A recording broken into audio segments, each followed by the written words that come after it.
Di nuovo dal Don Battista di Barbisano, qui come abbiamo Carlo Franzè, autore dell'1-0. Buonasera Franzè. Buonasera a tutti.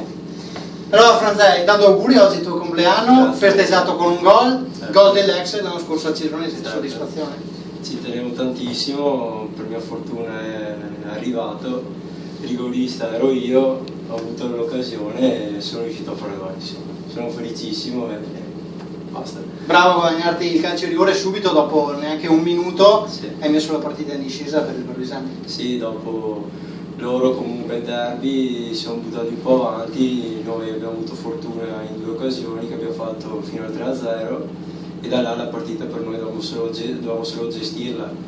Siamo andati un po' troppo tranquilli anche e abbiamo lasciato... Diceva anche mister Mellis, dopo il 3-0 un po' di calo. Siamo andati un po' troppo tranquilli, hanno avuto un'azione che hanno avuto in cui azione 3 occasioni a gol. È stato calo di Donè. È stato bravissimo di Donè. Dopo gli è arrivato il rigore e là se per sbaglio ne fanno un altro, là è un'altra partita. Bravi quindi a gestire anche nel secondo tempo. Tue impressioni, il tuo stato di forma durante il match?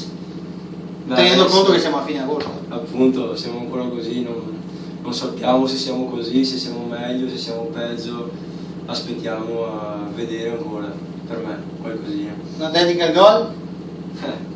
Meglio così, col compleanno, adesso si festeggia. Per qualcuno in particolare? No, non c'è nessuno, non c'è nessuno. A tutti voi miei amici mi state dietro, a Melis che mi ha portato qua, al Barbisano, questo... Benissimo. Allora ringraziamo Carlo Franzè, in bocca al lupo per il proseguo della stagione. Grazie mille.